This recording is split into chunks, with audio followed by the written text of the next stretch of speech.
let's settle into some quiet seated posture as usual, letting everything fall through.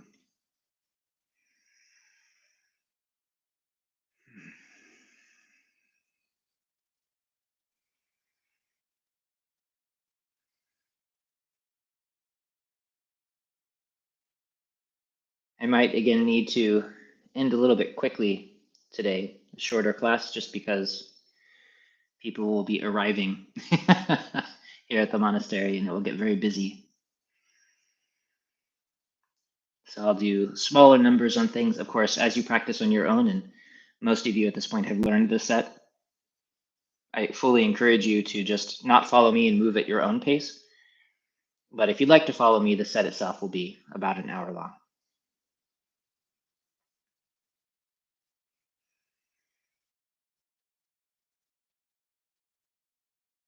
A secret point called peaceful sleep. Anmian, behind the ear. It's a good one. I've used it on a lot of people. Works best with acupuncture, though.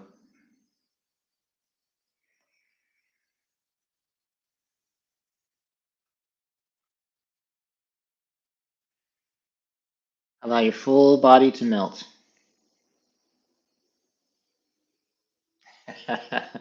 Thanks for being my, what I say, my fixer, my bouncer.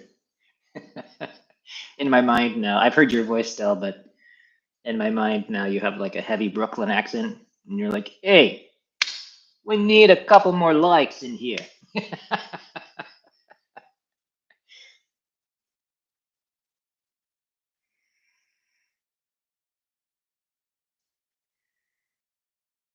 Letting everything fall through to the chair. Your breath becomes full and easy because you release the restrictions. Your hips are soft. Your neck is released.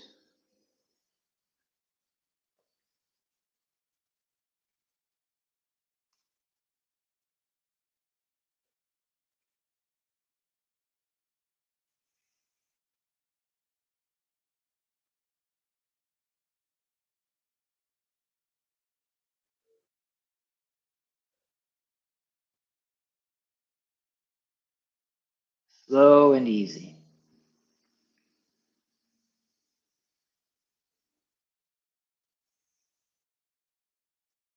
And the same thing as you sit here, because remember that I'm trying to emphasize that people learn the techniques to start to notice changes. But then as soon as you notice the changes, that becomes the center of your practice. And so, for instance, this ability to settle and become relatively quiet inside, to drop away all the stuff we were thinking about, all the things that we were doing before, this is essential for practice. You can't make any progress if you're just carrying around stuff from before.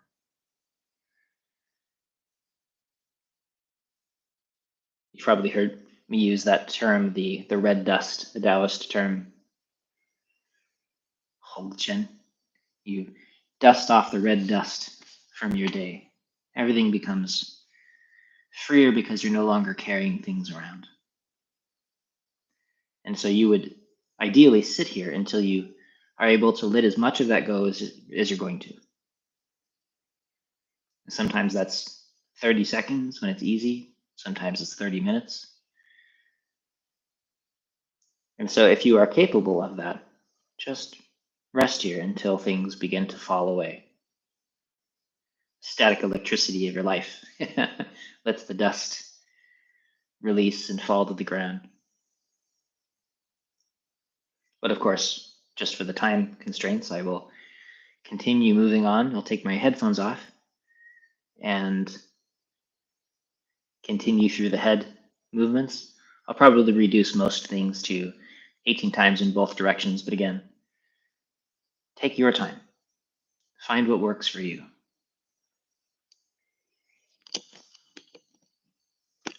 And I should mention, for those of you who are brand new and perhaps hiding in the background, welcome. And if this feels confusing, do look down below the video for a introductory link, a link to an introductory video that we made, and that should be far easier to learn from, especially today since it will be a slightly shorter class.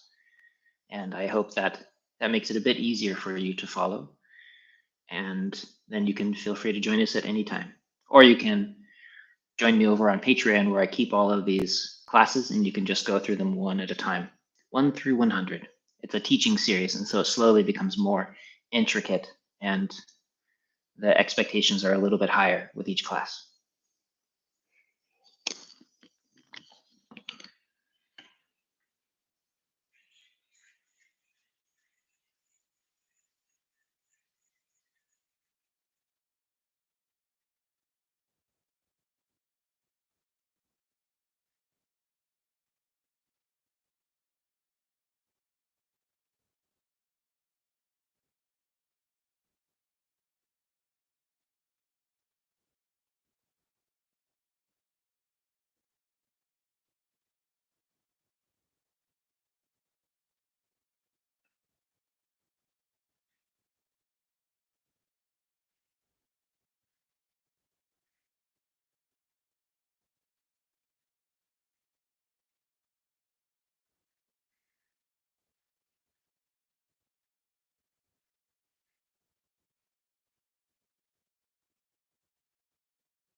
Some of you have heard me talk about this concept of song, usually in English spelled S-O-N-G, song. And it's a very important concept in Qigong, Taiji, any kind of internal training. And it references, well, it's often translated as relaxation, softness, but it's really a huge concept. And it includes much more than just tissue softness, basic relaxation or flexibility. But those are absolutely part of it. And so as we soften our tissues here, we're moving toward this very important quality in the body-mind.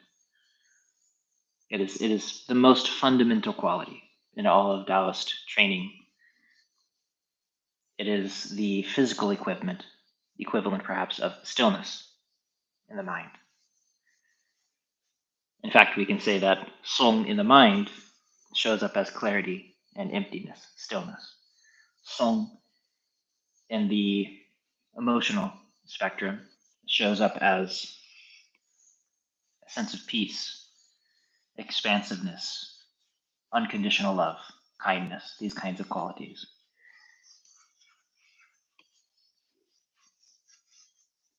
And these are also aspects of song that we are cultivating through this quiet awareness, this cultivation of our true nature's intent.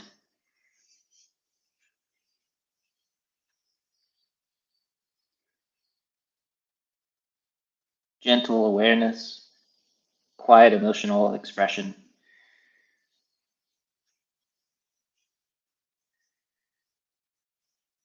And this, of course, softening of the tissue. And we are working primarily in this line of the fascial system. But eventually we want softness and health through all of the layers of our body, from our skin to our bone. Everything becomes soft when it needs to be soft, hard when it needs to be hard. All of these qualities of yin and yang that are representatives of good health.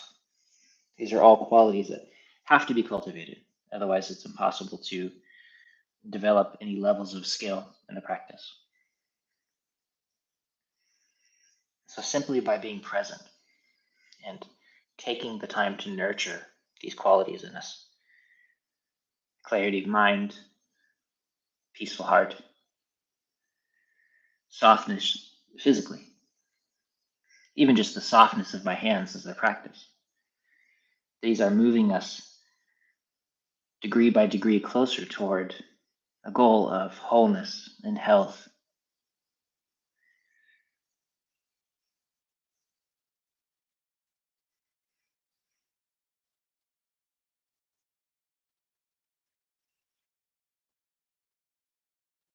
And after this month of practice for most of you, you're probably noticing this capacity to become still that's a little bit easier. Sometimes we notice other kinds of emotions popping up as we heal.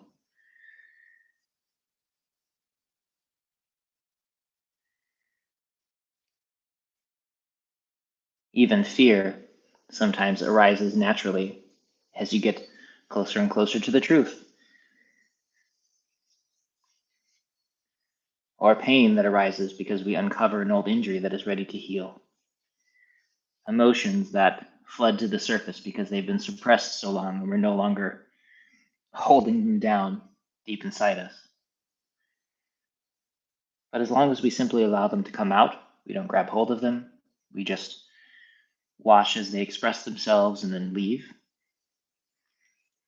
then we get to heal.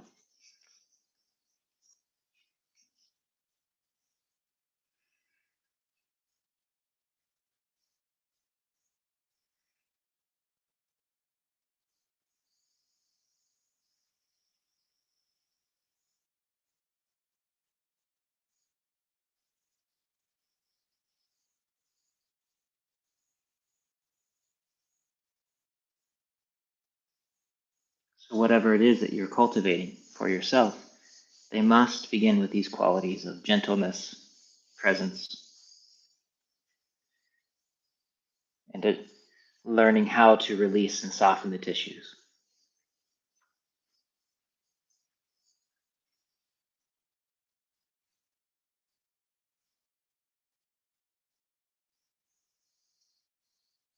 And remember that the tissues themselves change slowly, just by the nature of these bodies. And so you need to be patient and quiet to nourish yourselves, to rest, because you are growing a new body. You're creating the circumstances within which your body says, oh, okay, this is the kind of body that we're now creating. And so you just take the time, the weeks, the months, the years, to slowly grow a new system, to create new pathways in your brain, new lines for emotional expression. And slowly they become the new normal. They become how you operate into the day-to-day. And you can barely remember how you used to be, because that would feel really foreign.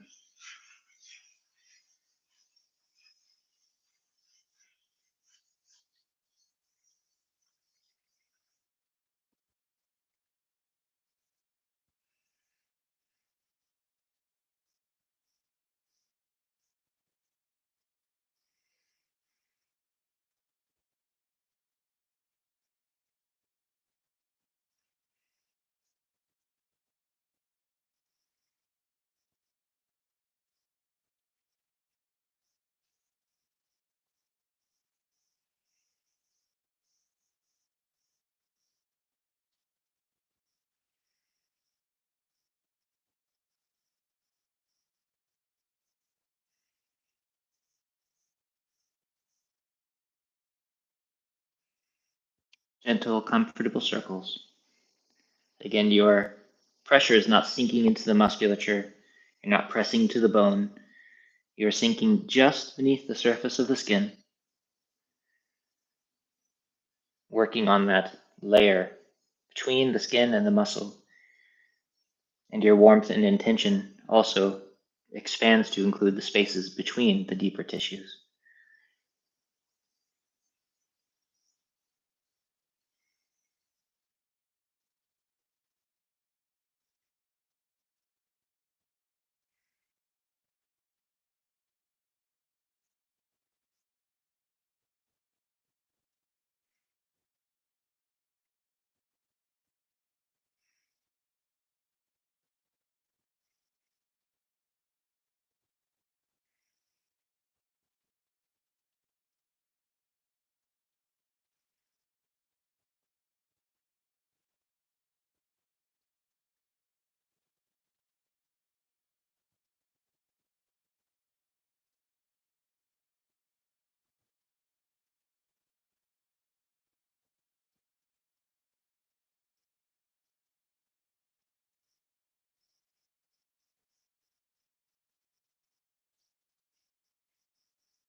Remember that if you are taking the time to learn these channels on the arms,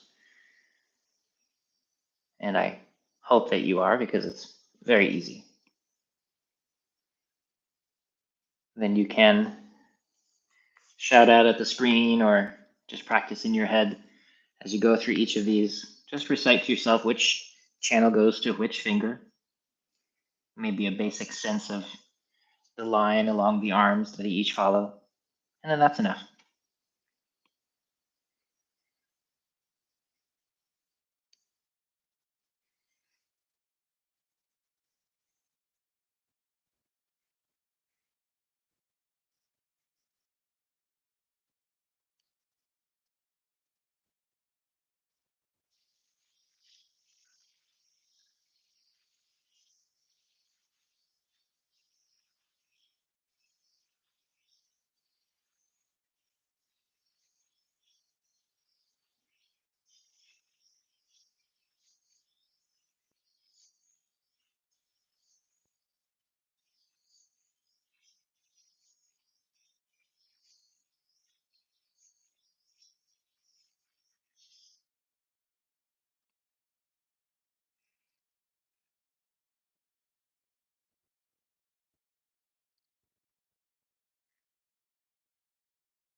letting your awareness soak into these points. And not just the specific point, but that membrane that wraps and surrounds them.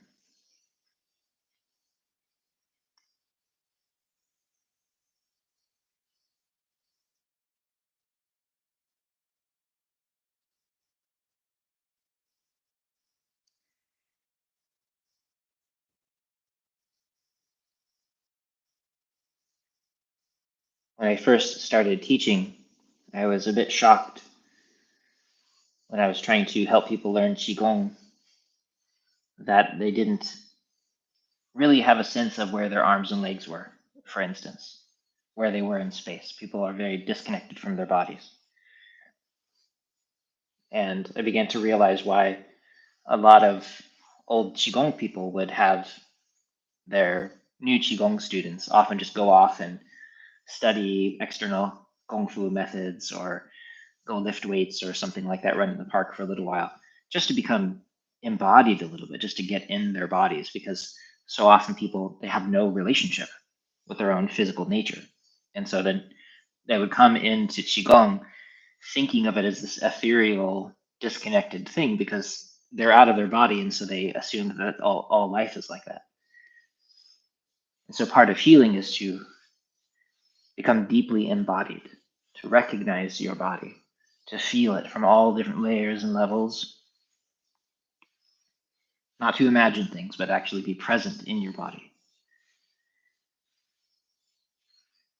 And that level of deep awareness, that deep embodiment is profound, what can be possible. So you just have to listen and pay attention.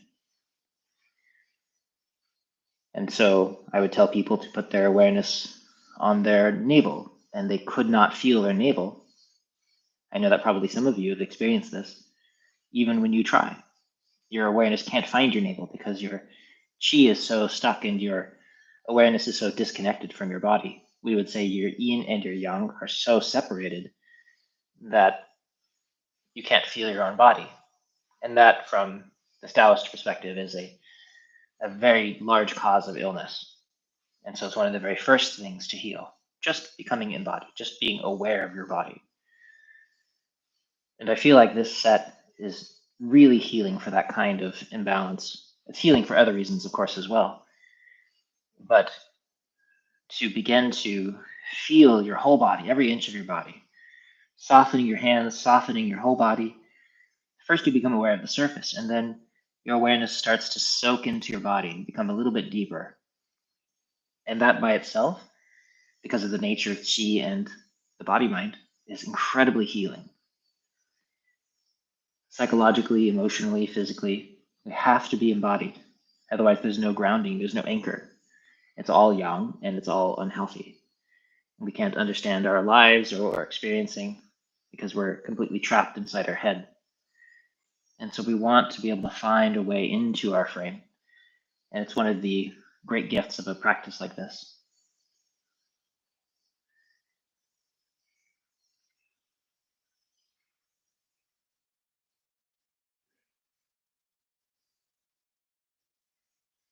And so you can use little visualizations and things, imaginary things, to help guide your awareness. Like I could imagine water under my hands, or I can imagine light penetrating into the tissues. But we only use that as a way to help guide our awareness into the body, as a kind of hook to draw the awareness in. And as soon as though you can experience your actual physicality and the changes we're looking for, then you leave the imagination behind. The visualizations can become a hindrance because they're imagination. And then people start thinking that those things are real instead of the things that they're pointing at. But we want to only use them as pointers. So if you have visualizations that seem useful for you, you can use them, but only as long as it takes for you to find what they're trying to point at, and then you let them go and you stay with what's actually happening. And that's usually something in the body. Stay embodied.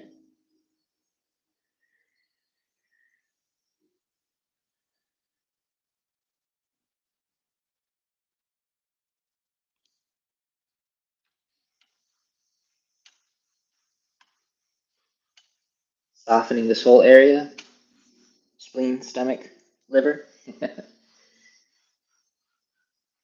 We perhaps already have learned these. Today we'll be working on a different channel. We'll be working on the kidney channel. And those points down and through here I'm not going to reach for.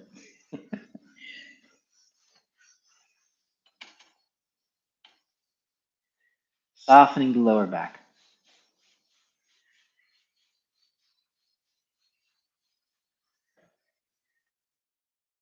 Oh, yang. Oh, I see what you mean. I have my little computer over here. Since I don't have a mail stayed at home. She's joining us, but at a distance.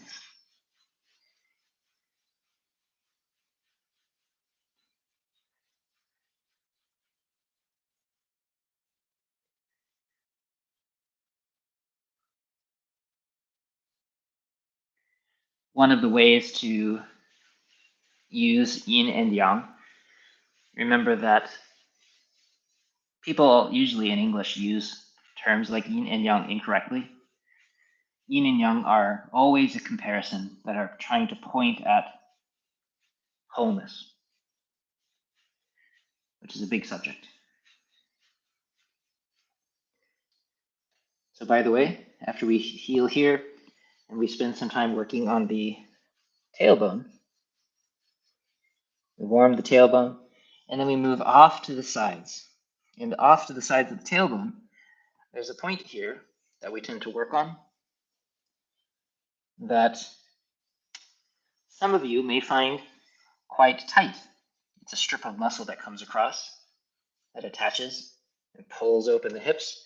And so part of the reason we work on this point is to help soften that great line of tension. Just for those of you who may experience such a thing, this is the reason why we emphasize this point. And then we move to the point on the outside and soften that point there. Gallbladder 30. The other one doesn't really have an acupuncture point name, but it's one that's commonly used.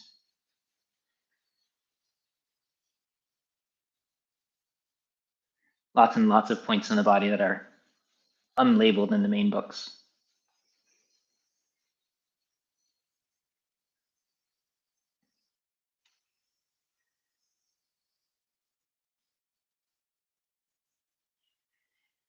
So when I talk about yin and yang, everything in our universe is experienced as yin and yang. Up and down, left and right. You cannot have one without the other. And one of the big mistakes that you see people making, just people writing books or putting out videos and things, they'll talk about things as though they're yang or they're yin, and that never makes sense. The words themselves don't make sense. If I was to use that mathematical term, greater than or less than, and I just point to this vase and I say, oh, this is greater than, and I stopped, you would kind of look at me like, greater than what? And what are we talking about? and sometimes it doesn't make sense. I say it's greater than left or something, and like, well, what are we talking about? That doesn't make sense. And people use the term like that all the time, and that's when you know they're confused about their terminology and they learned it from the wrong place. And yin and yang is like that. Everything is in relationship to yin and yang in some context, and so it's a very broad term. And so if I use a term like all yang, to talk to Chris's question here, we are talking about just a state of imbalance. That's the way I'm referring to it. And so one way of talking about the mind and the body is that we often will talk about the mind as though it's yang and the body as though it's yin. And for those of you who don't know what I'm talking about, if I said it wrong, if I said yang and yin, then usually people understand me. Yang and yin. And then the interaction of qi in the body, one kind of qi, is the mind in the body. Fire and water mixing. These are ways of talking about it.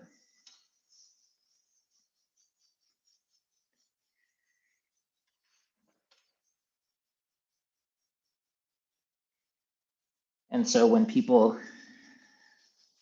start living in certain ways or they do certain kinds of practices that are entirely mental in nature, I can just talk about them in the way they're saying they're all yang, like they're not embodied themselves, they're disconnected, they're entirely imaginary, this kind of thing. It's just a way of talking about it.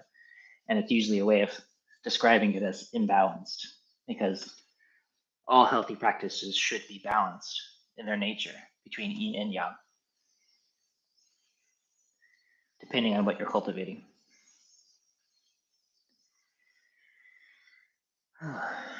So even a practice like this, I could be watching TV or something, and this is a very safe practice, so you can do it wrong all you want and it won't hurt much unless you're pushing really hard or you have sandpaper on your hands or something like that. It's very safe, which is one of the reasons I like this set. But if you're just doing it with your body and no awareness at all, your mind is wandering off, you're missing a part of the practice. In a way of talking about it, you could say it's all yin and no yang. But something very special happens. It becomes a Qigong practice, a Daoist practice, when you're combining your whole being into this practice.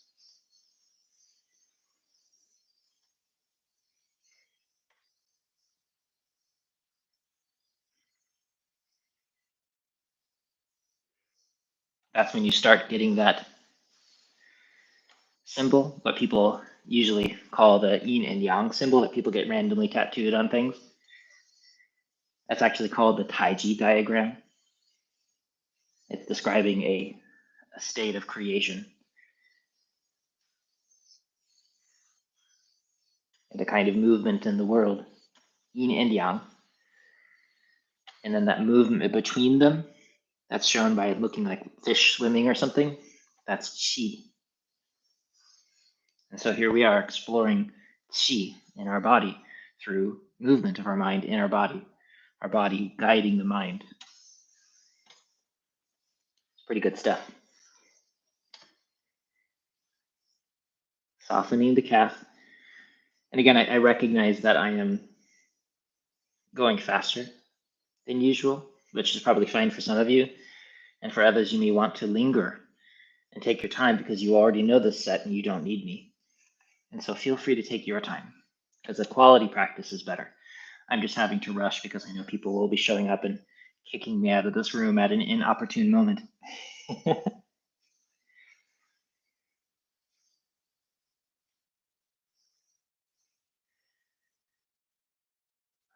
Feels good.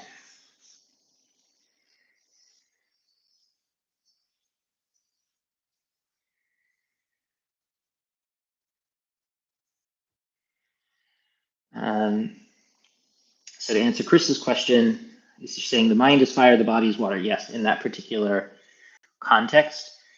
And when you talk about Kan and Li, you're describing I Ching, Book of Changes principles. And those aren't, I mean, you can use them as yin and yang discussions in relationship to each other, but that's not the same thing as talking about yin and yang.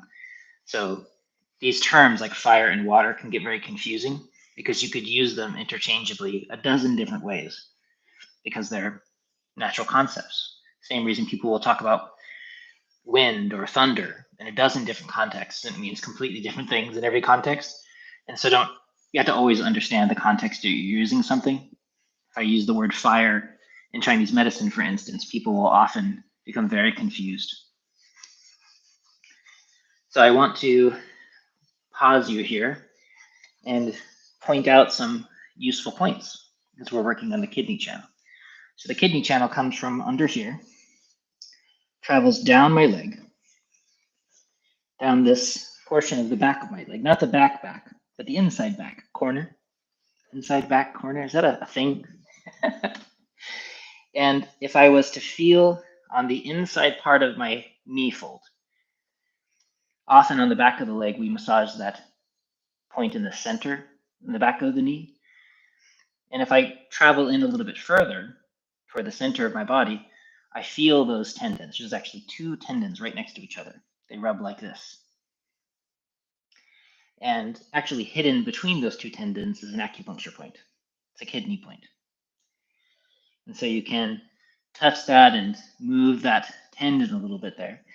And that point there, from all the way up in here, is on the kidney channel.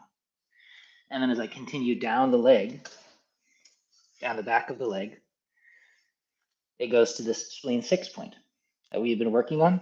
The kidney channel, like the spleen and like the liver channel, they all meet here. That's why it's called 3 yin crossing. And so it comes to that point, and so you can work that, and you're also still touching the kidney channel. And then if I go to the point that is just behind my ankle bone, toward the Achilles there, that's also the kidney channel. And if I go down below my ankle bone here, that's also the kidney channel. And then I go down side of the foot to the bottom of the foot. This is the beginning of the kidney channel, kidney 1, róng. It's a like a the bubbling spring. It's a moving well. It's a spring coming out of the ground. That's this point here. And so this whole channel that runs down the back of the leg, inside of the ankle, to the bottom of the foot. This is the kidney channel. Why am I using it here when we were slowly working our way over on the toes? Is because the middle toe, I don't know if there's a special name for the middle toe, doesn't have a channel associated with it. Bum, bum, bum. There's chi flow, again, but it's not associated with a particular channel or point. Instead of that, we tend to go to the bottom of the foot. And this has to do with the functional nature of chi, rather than, again, some mysterious quality of chi. This is useful. Our body uses this more than it uses this middle toe, except for Chris's party trick that he had me demonstrate the other day, which I was surprised I could do. So kidney 1, kidney channel goes all the way up. Find that tendon in the back of the knee, all the way up to the groin. And if you can, create some kind of relationship, some image, some memory tool at the bottom of your feet, and some idea you have of the kidneys. And try to pin those together. And if you have a good idea, please feel free to put it into the comment section.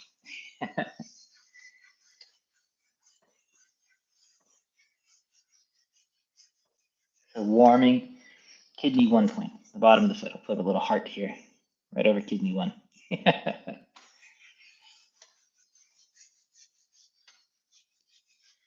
And you can give your kidney 1 point, róng, a good smack.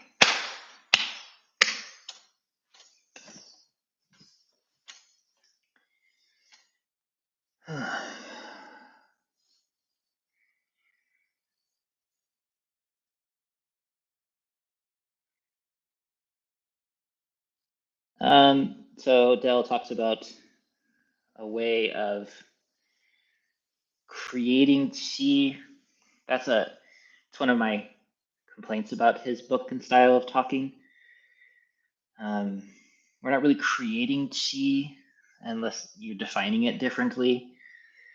It's a difficult concept to talk about because remember, chi is just interactions. Chi exists everywhere. Chi is just the universe, and so it's more like using the musical instruments as an example of 2 tuning strings resonating with each other. Those kinds of qualities, making space, and then that space becomes awake and alive with the universe in the way that this room was cold and then I opened the doors to the rest of the house and the heat started to find its way in. Did I create heat? Like, not really. And so there's terms like that that are hard to work around, but again, it's a huge concept and it's not really worth talking about. And so it really depends on how we talk about health. He's probably using the term in the sense of generating health. And so you want to balance yin and yang in the legs or in the breath or in the mind. And that is something that generates health. And so that may be how he's using this term chi as a cover for vitality, that kind of thing. And that's fine. But again, it gets confusing. And it takes a lot to try to educate people about the actual Chinese concept, because instead we tend to think of chi like gas in a gas tank. And that is a clearly incorrect topic, a clearly incorrect way to think about it.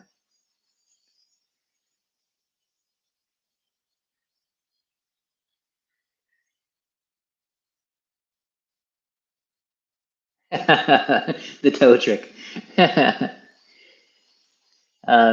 So Chris is saying fire practices are dangerous and water practices are safe. That's one way of defining these things. Remember kidney 1 here, kidney 3, back of the ankle, spleen 6, back of the knee. If you want to define them in that way, I think that's fine.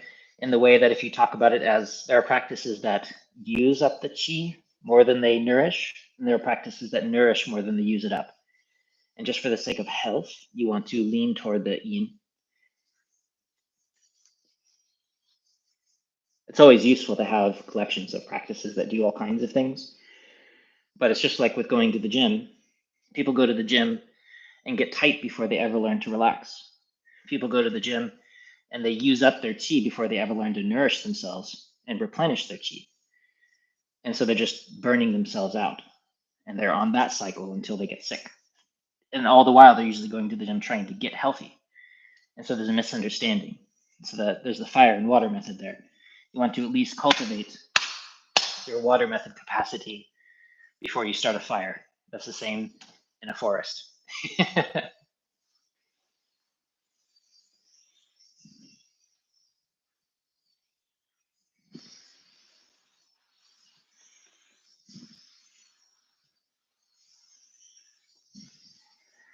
So my hands come up from the bottom of my foot, traveling up the kidney channel.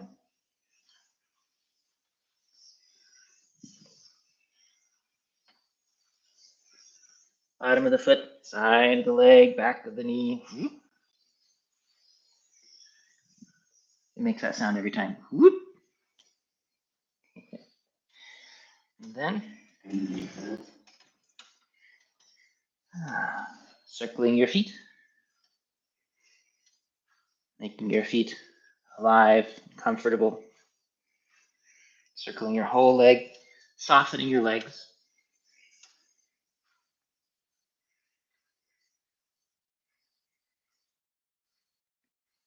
And I apologize if I only made chi or these other things sound more confusing.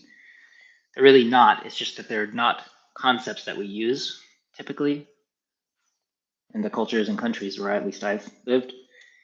And so you have to introduce whole new ideas. And people are constantly trying to relate them to things they already know instead of making space for new ideas. But in order to have a new idea, we have to learn how to make space in our mind and in our body for the experience and not just fill it in with other things that we think we already know.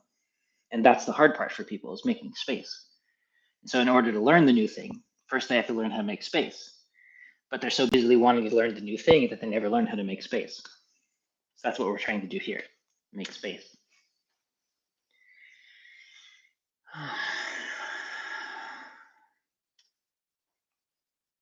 Make space, become still, become clear, learn to listen, learn to understand, and then study the concepts. Find new spaces, new ways to learn them. Use the forms, use the practices as ways to uncover these new kinds of understanding.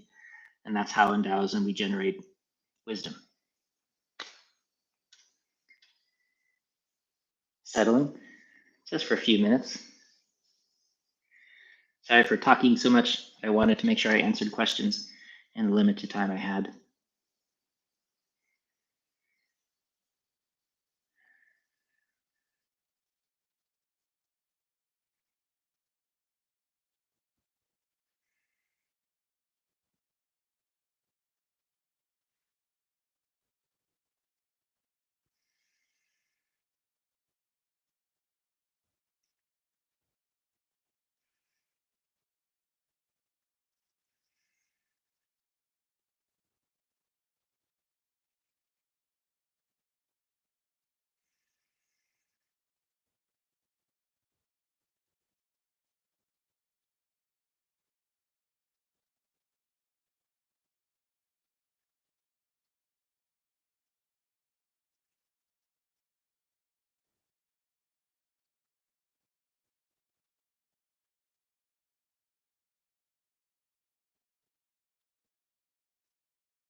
Always taking the time to settle when you're done, whenever you're done. Releasing your whole body, your breath, your mind.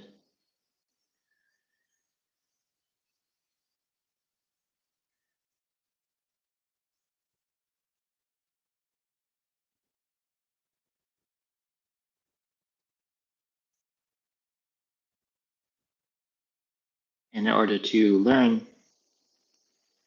you have to cultivate the state that learning happens in,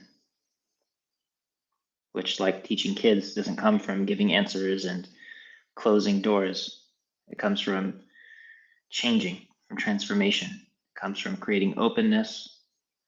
And how do we learn to open? We let go. What happens when we let go? We settle and become still.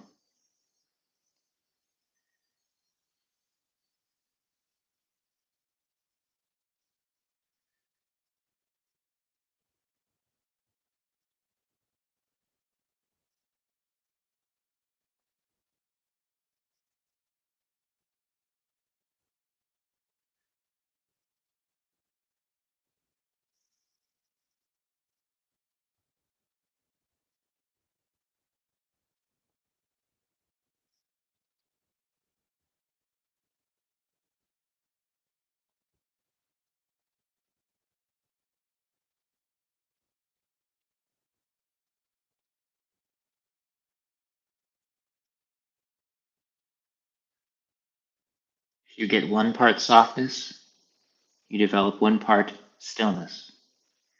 You develop one part stillness, you get one part softness.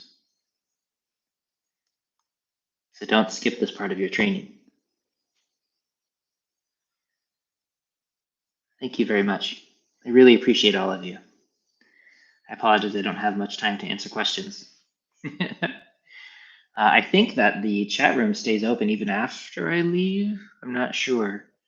So you're, of course, welcome to hang around and chat as long as you'd like. And in any case, I just want you to know how much I appreciate you joining me during these practice hours, 2 hours. And I'm so happy to hear all of the feedback from people about how everyone's changing and settling and becoming more open and their lives are transforming. It's just a simple method, but it's so transformative and powerful. And so giving everyone the chance to connect and to share, and everyone all over the world is going, wow, did you notice this? Wow, I'm changing this way.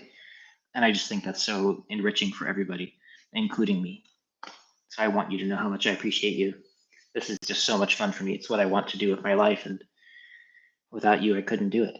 And so thank you very much.